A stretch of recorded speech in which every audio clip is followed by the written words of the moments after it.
Shute ko ma ani dongo jɛ ni ye anw sigilen an donko kɛnɛ kan ka kunnafoniya jɛlen ɲini ka di aw ma fɔ yan fɔ aw sigiyɔrɔ la Mali kɔnɔ fɔ Mali kɔkan. Bi ye juma ye janvier kalo tile 30 san 2026 a y'aw bisimila Mali kunnafoni ka don kibaruya olu kɛnɛ kan.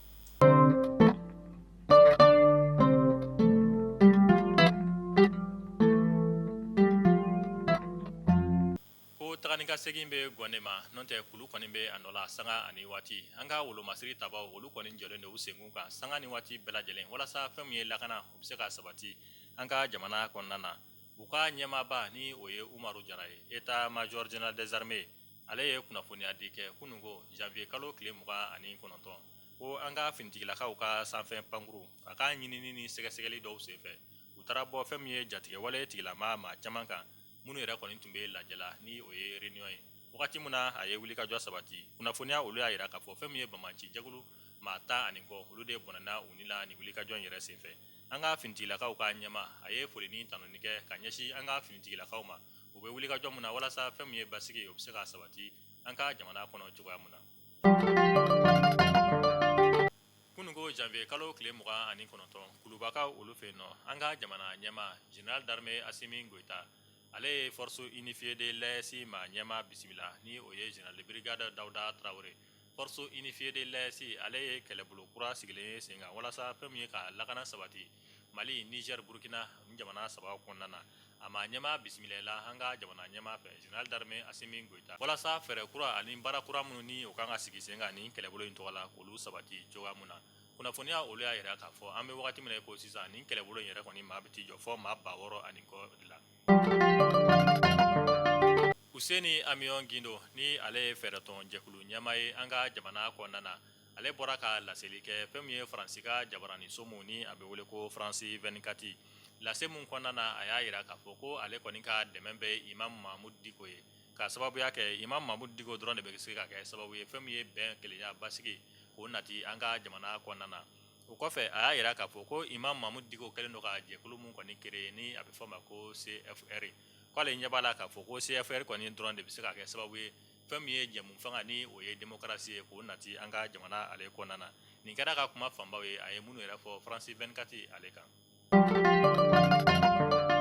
an bɛ wagati min na i n'a fɔ sisan Mali finitigilakaw kɔni bɛ jɔyɔrɔ fɔlɔ la UEMOA jamana olu kɔnɔna na ni o ye première puissance militaire ye o kɔfɛ kunnafoniya olu y'a jira k'a fɔ ko n'i ye a ta k'a lajɛ farafinna tilebiyan fanfɛ bolo fɛ ni o ye Afrique de l'Ouest ye Mali kɔni bɛ jɔyɔrɔ 2nan o la o kɔfɛ ko n'i y'a ta k'a lajɛ farafinna bɛɛ lajɛlen kɔnɔna na finitigilaka minnu fanga ka bon ka tɛmɛ finitigilakaw bɛɛ lajɛlen kan Mali bɛ jɔyɔrɔ 17nan de la farafinna gun kan diɲɛ yɛrɛ bɛɛ lajɛlen kɔnɔna na Mali kɔni finitigilakaw bɛ jɔyɔrɔ 104nan na ni kunnafoniya ninnu kɔni dira Global Fire Power ma olu fɛ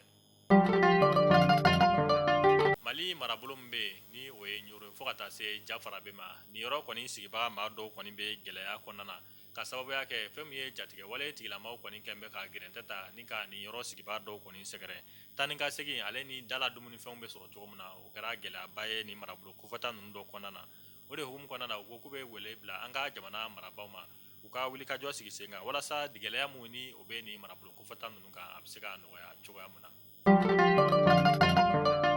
Mali lakɔli karamɔgɔw ka lafasali tɔn jɛkulu min bɛ yen ni a bɛ wele ko syndicat signataire du 15 octobre 2016 olu kɔni bɛ baara bila la an bɛ wagati min na ko sisan ka sababuya kɛ u y'a jira k'a fɔ ko sara mun ni o kan ka d'u ma o tɛ ka di a di cogo la o kama ni ma kofɔta ninnu kɔni ye baara bila an bɛ wagati min na i n'a fɔ sisan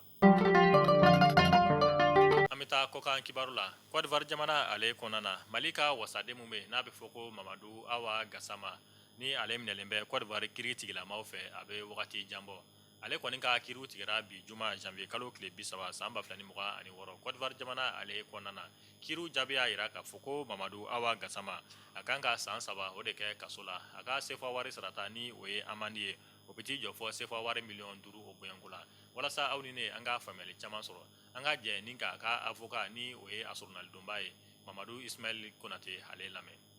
donc aw yɛrɛ y'a ye sisan jugement min dira sɔgɔmada in a jugement a gɛlɛyara kosɛbɛ parce que u ye Gassama condamné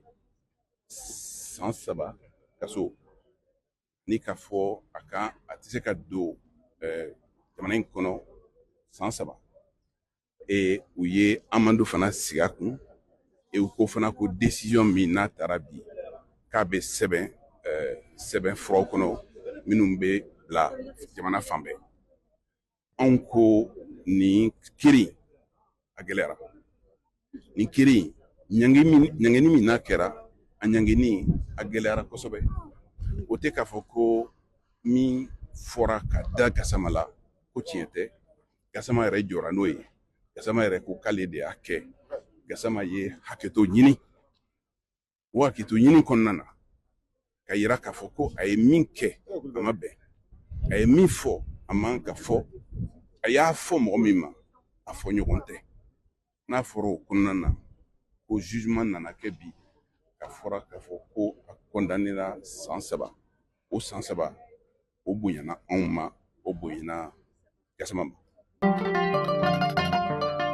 An bɛ taa Laginɛ Konakiri ka sanga n'u ka jamana ɲɛmaaya kalafili mun ni a labɛnna décembre kalo tɛmɛnen san 2025 ni Mamadi Doumbouya ale kɔni ye sɛbɛya sɔrɔ jamana ɲɛmaaya kalafili o baara olu la. CEDEAO ale bɔra ka kunnafoniya di kɛ k'a fɔ ko ale kɔni tun kɛlen don ka ɲangi mun ta ni ka Laginɛ Konakiri sɛgɛrɛ ni o ye suspension ye. K'a kɔni ye o suspension ninnu kɔni wuli ka sababuya kɛ fɛn min ye Laginɛ Konakiri jamana ale kɔni ye démocratie fanga kɔnɔna na an bɛ wagati min na i ko sisan. O de hukumu kɔnɔna na CEDEAO tun kɛlen bɛ ka jalaki mun ale ni suspension mun ta ni ka Laginɛ Konakiri sɛgɛrɛ. An bɛ wagati min na i komi sisan CEDEAO kɔni y'a ka ɲangiw bɛɛ lajɛlen wuli.